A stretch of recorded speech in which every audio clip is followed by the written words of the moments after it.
মানে অসমৰ মুখ্যমন্ত্ৰীয়ে এইবাৰ আচলতে জয়ন্ত মল্ল বৰুৱাৰ সমানেই আচলতে সাংবাদিকসকলক অপমান কৰিলে।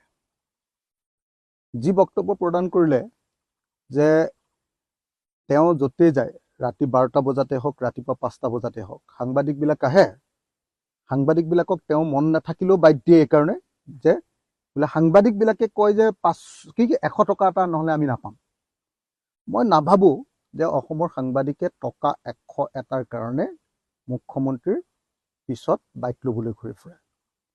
বৰং অসমৰ জাতীয় স্বাৰ্থৰ কাৰণে, অসমৰ জাতিৰ প্ৰশ্নবিলাক উত্থাপন কৰিবৰ কাৰণেহে অসমৰ সাংবাদিকসকলে আমাৰ মুখ্যমন্ত্ৰী, আমাৰ মন্ত্ৰী, আমাৰ জনপ্ৰতিনিধি, অন্যান্য সংগঠনবিলাকৰ কাৰ্যসূচীলৈ আহে বুলি মই ভাবোঁ। এজন মুখ্যমন্ত্ৰীয়ে ক'ৰবাত যেতিয়া আহে, তেতিয়াহ'লে কোনোবা এটা অনুষ্ঠান উদ্বোধন কৰিবলৈ বা কিবা এটা কথা ক'বলৈ আহে ৰাজহুৱাকে।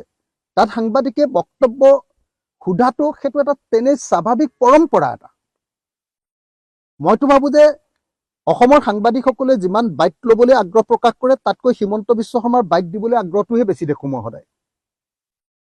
তেওঁতো ধপধপাই থকা দেখোঁ মই অনবৰতে কথা ক'বলৈ। কিন্তু এতিয়া যেতিয়াই সংবাদ সেৱাৰ পৰা, সাংবাদিকসকলৰ পৰা, সংবাদ মাধ্যমৰ পিনৰ পৰা এই চৰকাৰখন আৰু তেওঁ সতীৰ্থ মন্ত্ৰীৰ প্ৰতি আক্ৰমণ বৃদ্ধি পাইছে, আক্ৰমণ বৃদ্ধি পোৱাৰ লগে লগে হিমন্ত বিশ্ব শৰ্মাই সকলো সাংবাদিককে 100 টকাৰ কাৰণে মুখ্যমন্ত্ৰীৰ পিছে পিছে ঘূৰি থকা বুলি অপমান কৰি দিলে। এইটো মই ভাবোঁ যে অকল মানে মফচলীয়া সাংবাদিকসকলৰ কাৰণে নহয়, সমগ্ৰ অসম আৰু সমগ্ৰ ভাৰত আৰু সমগ্ৰ পৃথিৱীৰ সাংবাদিকবিলাকৰ প্ৰতি অপমান। অসমৰ মুখ্যমন্ত্ৰীৰ এই বক্তব্য পৃথিৱীৰ সাংবাদিকসকলৰ প্ৰতি অপমান যে টকা 100ৰ কাৰণে এজন ৰাজনীতিকৰ, এজন নেতাৰ, এজন মুখ্যমন্ত্ৰীৰ বাইক ল'বলৈ ঘূৰি ফুৰা বুলি কোৱা কথাটো সমস্ত সাংবাদিকসকলৰ প্ৰতি অপমান।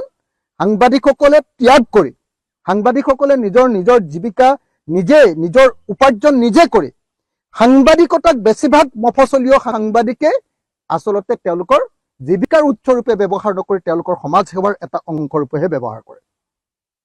সেই সাংবাদিকসকলক অসমৰ মুখ্যমন্ত্ৰীয়ে 100 টকাৰ কাৰণে দৌৰি থকা বুলি যি বক্তব্য প্ৰদান কৰিলে, এইটো সমগ্ৰ সাংবাদিক সমাজৰ প্ৰতি অপমান। এই অপমানক ধিক্কাৰ দিছোঁ। এনেকুৱা ধৰণৰ অপমানজনক বক্তব্য ভৱিষ্যতে প্ৰদান নকৰিবৰ কাৰণে আহ্বান জনাইছোঁ। আৰু এই বক্তব্য প্ৰদান কৰাৰ কাৰণে তেখেতক ৰাজহুৱাকৈ ক্ষমা খুজিবৰ কাৰণে মই দাবী উত্থাপন কৰিছোঁ।